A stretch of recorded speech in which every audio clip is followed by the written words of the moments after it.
Retirement planning is going to be changing because, for one, Congress is working to change 401k requirements and rules, and second, there's a change coming to Social Security which has a pretty hefty price tag that you're going to have to pay. Financial planners used to diagram retirement as a three-legged stool where you'd get three things. First, you'd get a pension from your company, then you'd get Social Security from the government, and then you'd also have your own self-investments. This would be things like the 401k today. Well, pensions have become a thing of the past. If you're under the age of 45, don't expect to get a pension. Second, Social Security is drying up, although now Social Security keeps giving bigger and bigger checks. Those come with another price tag. I'll talk about that in just a second. So Social Security is going to be harder to come by. And then you have the self-investments, things like the 401k. Although the 401k was never intended to be somebody's sole investment and retirement plan. So if you don't have any investments outside of your 401k, you definitely want to watch this video. The way Social Security is funded is the government charges you a Social Security tax on money that you earn from your job. So in 2022, every dollar that you earn under $147,000 has to be taxed through Social Security. And the way that this works is you're going to pay 6.2% Social Security taxes on the money that you receive, but your boss is also going to have to pay an additional 6.2% tax. And if you're self-employed, well, you got to pay this 6.2% tax yourself twice. So like when I pay myself, because I am self-employed, first when I pay myself, I have to pay this 6.2% tax, and then when I receive the money, I got to pay another 6.2% tax. So in effect, you are paying about 12.4% of your income to Social Security taxes, and then the government takes this money, puts it in a pool, and they try to invest this money and grow this money. That way now, when you hit retirement, the government will then be able to distribute this money. That way now, you can live a great retirement thanks to the help of the good old government, who was a very good investor, or not. The problem is that the government didn't anticipate people living so long, and second, they didn't anticipate all the higher cost of living. In 2021, the government lost about $56 billion on the Social Security fund because they paid out $56 billion more than what they brought in, partially due to the fact that because of inflation, the government was forced to raise Social Security income by 5.9%. And next year, you can expect this deficit to be even larger because the government is going to be increasing Social Security payouts by another 8.7% because inflation has been so high. From an investment and a financial perspective, you can start to see where the trouble is, because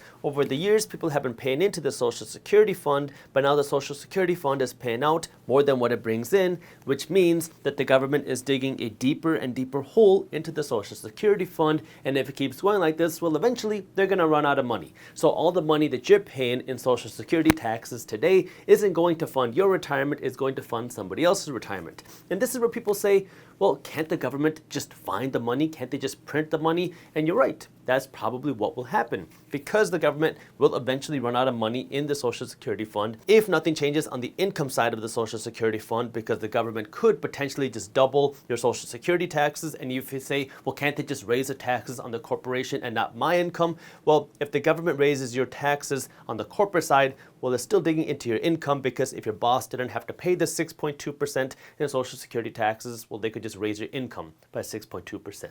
So it doesn't matter where they raise the taxes, it's still an effect on your income.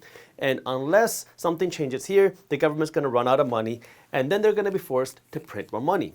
And now if they're printing more money to fund bigger Social Security checks, well, you're creating inflation to send out bigger checks. And you can start to see where the problem is, because printing money causes inflation. If you don't understand the causes of inflation, check out some of the other videos on my channel.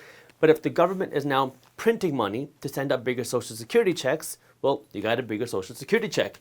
Great. But now the cost of everything is even more expensive. So you can never outprint inflation. You just create more inflation. You might feel richer when you first get the check, but then when you go to the store and you find out that your check can't get you as much stuff as you thought, well, now you're even broker now with the bigger Social Security check than you were before. Kind of like this year. The government gave out a very large Social Security check increase in 2022, but it wasn't enough to keep up with inflation. And so everybody who received a Social Security check in 2022 got a much bigger check this year than last year.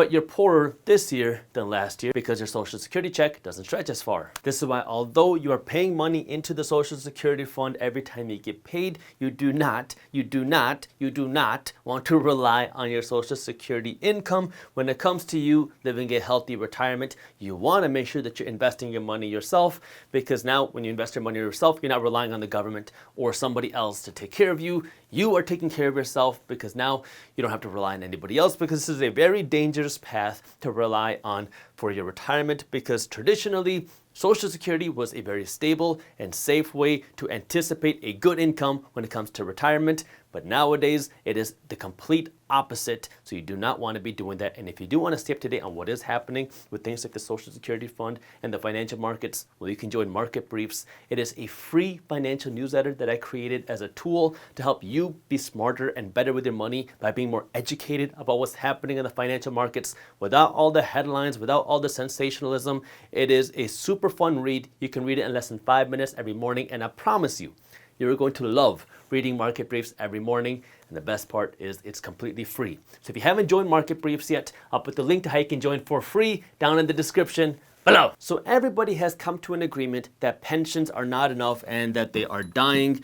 And now we have Social Security, which is kind of following the same route as pensions, that they are dying. And this is where now Congress is looking at this three-legged stool saying, oh no, that means people are going to have to rely on themselves in order to retire. And how can we help people rely on themselves? Could it be financial education? No, let's force people to invest through the 401k. Now, the 401k is a good investment to get started for your retirement planning, but it should not be your sole retirement plan.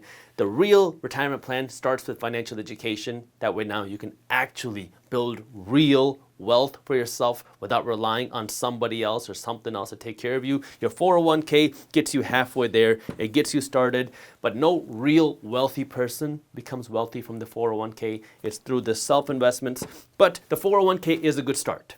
So if you're just getting started with investing, start with a 401k and then also do this as well. But let's talk about the 401k, because now you're seeing Congress put a lot more emphasis here because they're realizing that this is going to be dying as well. Now, this is not a political channel. I try to keep my videos as unbiased as possible, but the one thing that becomes really frustrating here is that you're almost being forced to invest your money into Social Security. I don't like calling it an investment, but that's what the government wants it to be, where there's 12.4% of your income going here.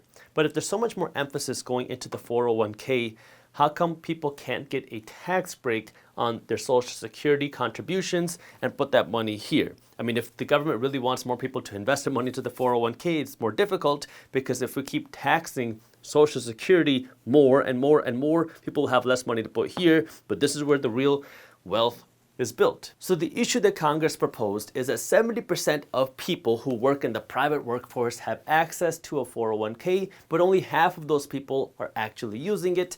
And something like only 40% of lower income people have access to something like a 401k. Now again, you don't have to have a 401k to start investing, but this is the way now for you to easily get started with investing and just start putting your money to work. Now there's a few different bills right now that are proposed to make amendments to the 401k. Let me start by talking about the House bill, which is called the Secure 2.0 Act. Secure 2.0 does 5 things. First, it requires all employers to automatically enroll all eligible employees at 3% of their salary to the 401k plan. Second, it allows workers between the ages of 62 and 64 to increase the 401k and 403b catch-up contributions to $10,000 a year. Third, it lets employers treat student loan repayments as elective retirement account deferrals and provide a matching contribution. That means if your boss matches 1% of your contribution to your 401k and you take this money and don't put it in your 401k and you use it to pay off your student loans, well, your boss should still give you that 1% match and put it into your 401k for you. Fourth, it changes the minimum pullout age from your 401k from 72 to 75.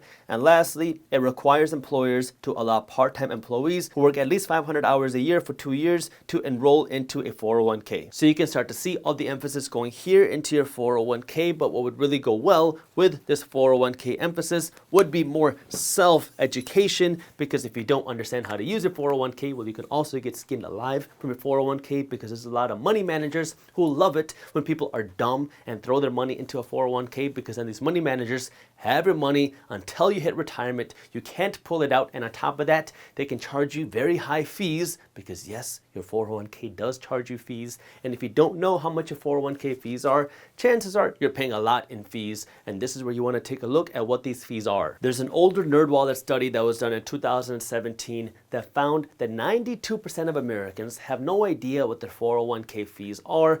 And then if you start investing in your 401k when you're 25 and you just earn a median salary, well, these 401ks, which most people don't understand, are going to cost you about $138,000 over your lifetime.